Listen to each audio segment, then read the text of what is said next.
India's #1 AI empowered institution, JKKN. Admissions open for engineering, pharmacy, allied health sciences, arts, nursing and dental. JKKN Institution, Kumarapalayam. அதாவது தமிழ்நாட்டில் 9 ஆண்டு காலம் பொற்கால ஆட்சி கொடுத்தவர் பெருந்தலைவர் காமராஜர். இந்த நாட்டின் சுதந்திரத்துக்காக 9 ஆண்டுகள் சிறையில் இருந்தவர் பெருந்தலைவர் காமராஜர். தமிழ்நாட்டுடைய வளர்ச்சிக்கு மிகப்பெரிய அளவில் பாடுபட்டவர். கல்வி புரட்சி, தொழில் புரட்சி, விவசாய புரட்சி, இப்படி பல புரட்சிகளுக்கு வித்திட்ட ஒரு மகத்தான மக்கள் தலைவர். அப்படிப்பட்ட தலைவருடைய நினைவிடம் நீங்கள் போய் பார்க்கலாம். பார்த்திங்கன்னா சுற்றி குப்பை குழியாக அங்கே உள்ள செடிகளெல்லாம் கருகி போய் மதுபான பாட்டில்கள், காண்டம் போன்ற பொருள்கள்லாம் சுற்றி கிடக்குது. இது எந்த அளவுக்கு ஒரு கேவலமான விஷயன்றதை நீங்கள் சிந்திச்சு பார்க்கணும். இதே முன்னாள் முதல்வர் கருணாநிதியோடைய நினைவிடமாக இருக்கட்டும், முன்னாள் முதல்வர் எம்ஜிஆரோட நினைவிடமாக இருக்கட்டும், இல்லை முன்னாள் முதல்வர் ஜெயலலிதா அவருடைய நினைவிடமாக இருக்கட்டும், முன்னாள் முதல்வர் அண்ணாவுடைய நினைவிடம், அதெல்லாம் எப்படி சுத்தமாக வச்சுருக்காங்க, டெய்லி மக்கள் எப்படி போகிற அளவுக்கு எல்லாம் இருக்குது. பல கோடி ரூபாய் கேட்டால் 100 கோடி செலவுங்காங்க, 300 கோடி செலவுங்காங்க, 500 கோடி செலவுங்காங்க. சமாதிக்கு 500 கோடி ரூபாய்க்கு மேலே செலவு பண்ணி அதை பல பலன்னு வச்சுக்கிறதுக்கு திமுகவும் சரி அதிமுகவும் சரி ரெண்டும் ஒரே குட்டையில் ஊறிய மட்டைகள் தான். பெருந்தலைவர் காமராஜர் சொன்ன மாதிரி 2 பேருமே தங்களுடைய சுயநலத்துக்காக இந்த மாதிரி வேலைகள் செஞ்சிட்ருக்காங்க. ஆனால் காமராஜருடைய நினைவிடம் இன்றைய இளைய தலைமுறைக்கு இப்படி ஒரு மகத்தான தலைவர் வாழ்ந்தார், இப்படி ஒரு நேர்மையான தூய்மையான தலைவர் வாழ்ந்தார் அப்படின்னு சொல்லி பள்ளிக்கூட மாணவர்கள் கொண்டு சென்று காட்டக்கூடிய ஒரு இடம். ஏன்னா அவர் கல்விக்கு தான் முக்கியத்துவம் கொடுத்தாரு. அவர் கல்வி வள்ளல், கல்வி கடவுள், கல்வி கண் திறந்த காமராஜர்னு சொல்லி பொதுமக்களால் பாராட்டப்படுறாரு. அப்படிப்பட்ட தலைவர் மாணவர்கள் சென்று வரக்கூடிய இடத்துல இந்த அளவுக்கு மதுபான பாட்டல்களும் குப்பையும் குளமாக கிடைக்கிறது எந்த விதத்தில் நியாயம் அப்படிங்கிறது பொதுமக்களுடைய கேள்வி. பொதுமக்கள் நீங்களாம் நாடக சங்கம் வச்சுருக்கீங்க, காமராஜருடைய நினைவிடம் இப்படி அசிங்கமாக கிடக்கு, இதை போய் தட்டி கேட்க கூட உங்களுக்கு துப்பு இல்லையா அப்படின்னு சொல்லி நிறைய பேர் எங்களுக்கு கேட்டதுக்கப்புறம் தான் அப்படி ஒரு இடம் இதே இருக்குது அப்படிங்கிற அடிப்படையில் நாடார் அமைப்புகள் சார்பாக நாங்களாம் போய் பார்க்க போனோம்.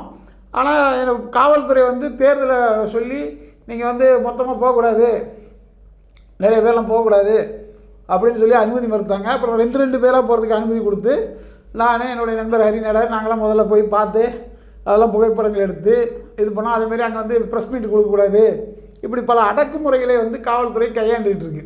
இது பெருந்தலைவர் காமராஜர் விஷயத்தில் மட்டும் தொடர்ந்து திமுகவாக இருக்கட்டும், இல்லை திமுகவுடைய கூட்டணி கட்சியான காங்கிரஸாக இருக்கட்டும், இவங்க 2 பேருமே காமராஜருடைய பெயரை தேர்தல் சமயத்தில் மட்டும் பயன்படுத்தி கொண்டிருக்கிறார்களே தவிர அவருடைய சாதனைகளை போற்றி இருக்கக்கூடிய நினைவிடங்கள், சொல்லப்போனால் கிண்டி நினைவிடம் கலைஞர் கருணாநிதி காலத்தில் கட்டப்பட்டது. ஆனால் அதை தூய்மையாக வைத்திருந்தது கூட இவர்களுக்கு துப்பு இல்லை அப்படிங்கிறது பொதுமக்கள் கேட்காங்க. சரி, ஓகே சார், நீங்கள் சொல்கிறீங்க ஓகே. ஆனால் காமராஜர் இப்போ நீங்கள் சொல்லும்போது நாடாளுமன்ற இருக்கே நீங்களே கேட்க மாட்டீங்க அப்படின்னு காமராஜர் ஒரு சமுதாய தலைவராக கட்டமைக்கிற மாதிரி இல்லையா? ஏன்னா இப்போ நீங்கள் சொல்லும்போது சொல்கிறீங்க அந்த 4 தலைவர் குறிப்பிட்டு சொல்லும்போது அந்த 4 தலைவர் ரொம்ப மெயின்டைன் பண்ணுறாங்க சமாதிகள் எல்லாமே. அப்படிங்கும்போது அவங்க சொல்லும்போது எல்லாமே இந்த 4 தலைவர் எல்லாமே ரொம்ப தமிழ்நாட்டுடைய முன்னேற்று பயங்கரமாக இது பண்ணியிருக்காங்க. முன்னேற்றத்துக்கு அவங்களுடைய ஆட்சி தான் ரொம்ப பண்ணியிருக்கு. அப்படிங்கும்போது இவரை நீங்கள் சொல்லும் ஒரு ஜாதி தலைவராக சொல்கிற மாதிரி இல்லையா? இது தமிழ் குடிகளுக்கு ஒரு மிகப்பெரிய சிக்கல் இதுதான். அதாவது தமிழர்கள் ஒரு சிறப்பான ஆட்சி கொடுக்கும்போது அவரை ஒரு ஜாதி வட்டத்துக்குள்ளே அடைக்கிறது இயல்பாக நடந்துகிட்டு இருக்கு. இப்போ எம்ஜிஆரோட ஜாதியோ, கருணாநிதியோட ஜாதியோ, ஜெயலலிதாவோட ஜாதியோ தமிழ்நாட்டில் 1% கூட கிடையாது. அதனால் அவங்களுக்கு அந்த ஜாதி பின்னணியும் கிடையாது, ஜாதி பேக்கப்பும் கிடையாது, அவங்களுக்கு என்ன ஜாதின்னு சொல்ல வேண்டிய அவசியமும் கிடையாது. ஆனால் இவர் ஒரு நாடர், தமிழர் அப்படிங்கிற வகையில் இவரை ஒரு ஜாதி கட்டத்துக்குள்ளே அடைக்கணும்னு நினைப்பாங்க. அது வாய்ப்பு கிடையாது. ஏன்னா அவர் உலகம் போற்றக்கூடிய உத்தம தலைவர், இந்தியாவில் 2 பிரதமர்களை உருவாக்கியவர், அகில இந்திய காங்கிரஸ் தலைவராக 2 தடவை இருந்தவர், இப்படி பல சாதனைகளுக்கு சொந்தக்கார்.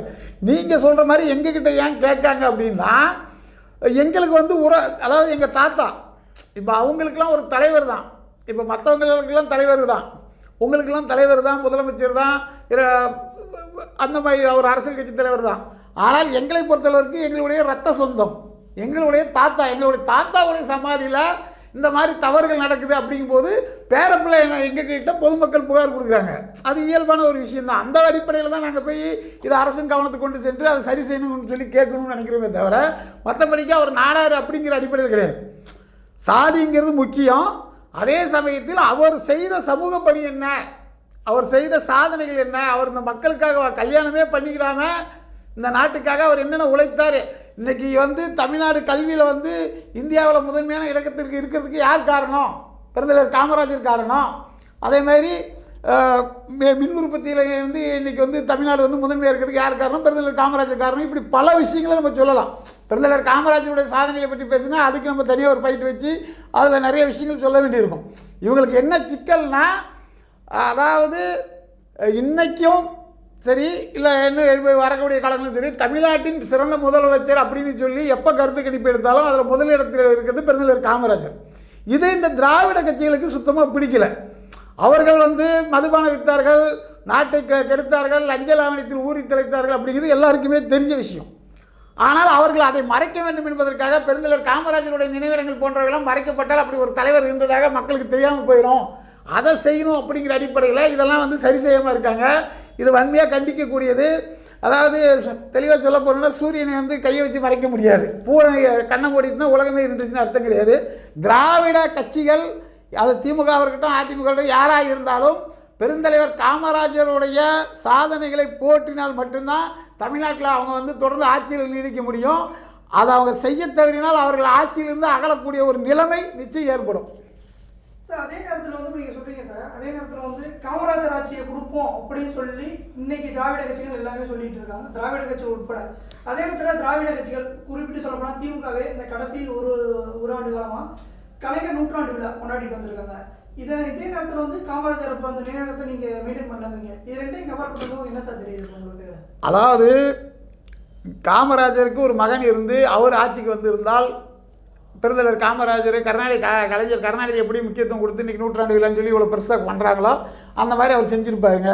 இல்லை காமராஜர் இருந்த காங்கிரஸ் கட்சி இன்றைக்கி இருந்திருந்தால் அந்த கட்சி தலைவர்கள் சூடு சோரணையோட தலைவர்களுடைய சாதனைகளை எடுத்து சொல்லி மக்கள்கிட்ட கொண்டு சொல்லி அவருடைய அந்த வாழ்க்கை வரலாறு தொடர்ந்து மக்கள் மனதில் பதிவு வைத்திருப்பார்கள், இதற்காக போராடி இருப்பார்கள்.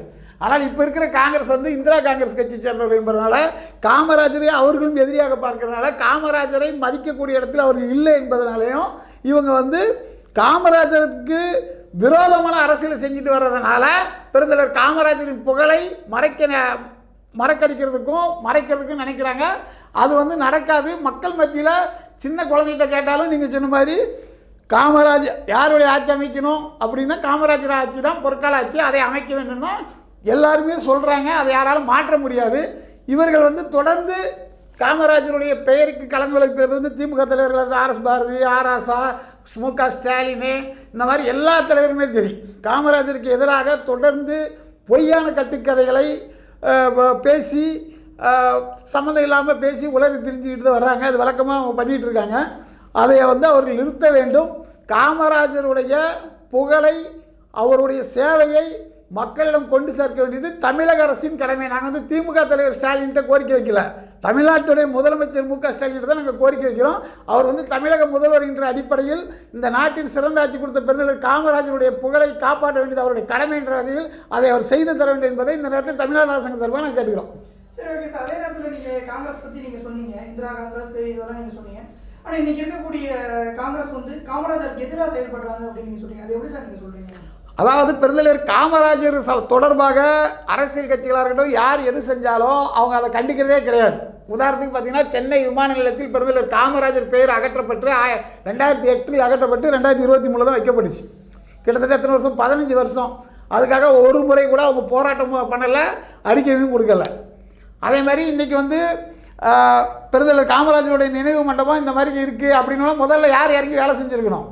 அவங்க செஞ்சுருக்கணும். ஆனால் இது வரைக்கும் அவங்க செய்யலை. அதே மாதிரி அவங்களுக்கு கொடுக்கக்கூடிய பேப்பர் விளம்பரங்கள், சுவரொட்டிகள், இதிலெல்லாம் பார்த்தீங்கன்னா காமராஜர் படத்தை வந்து தொடர்ந்து தவிர்த்து வராங்க. அதாவது லோக்கலில் இருக்கக்கூடிய மக்கள் காமராஜர் படத்தை நினைவுபடுத்துகிறாங்க. ஆனால் அகில இந்த காங்கிரஸில் வரக்கூடிய விளம்பரங்கள் இதிலெல்லாம் காமராஜர் படத்தை முற்றிலும் தவிர்த்துறாங்க. இவங்க வந்து ஒரு குடும்பத்துக்கு அடிமையாக இருந்து தமிழ்நாட்டில் வந்து திமுகவுக்கு அடிமையாக இருந்து இவங்க வந்து தொடர்ந்து பழக்கப்பட்டு வந்ததுனால இவர்களால் காமராஜரை வந்து முன்னிறுத்தவும் முடியல. எங்கள் தலைவர் காமராஜர் அப்படின்னு அவங்களுக்கு சொல்லக்கூடிய தகுதியை அவர்கள் இழந்து விட்டார்கள். விஜயவசந்த் அவர்கள் வந்து காமராஜர் படத்தை வச்சு பிரச்சாரமே பண்ணாங்க சார். அதுதான் சொல்கிறேன் இல்லையா, சின்ன சின்ன தலைவர்கள் அந்தந்த பகுதியில் உள்ளவங்க செய்கிறாங்களே தவிர அகில இந்திய காங்கிரஸ் கட்சியுடைய விளம்பரத்திலே இருக்கட்டும், தமிழ்நாட்டில் மாநிலம் முழுவதும் போடக்கூடிய விளம்பரத்திலே இருக்கட்டும், இதிலெல்லாம் காமராஜர் பயன்படுத்தலை. இந்த விஷயத்துக்கு ஏன் இது வரைக்கும் தமிழ்நாடு காங்கிரஸ் தலைவர் செல்வ பெருந்தகை வாயை கூட திறக்கலை? இப்போ இது பத்திரிக்கை செய்தியாக வந்திருக்கு, மீடியாவில் வந்திருக்கு. இதை வந்து தமிழக அரசு உடனே சரி செய்ய வேண்டும்னு அவர் சொல்லியிருக்கணும் இல்லையா? ஏன் இது வரைக்கும் சொல்லலை?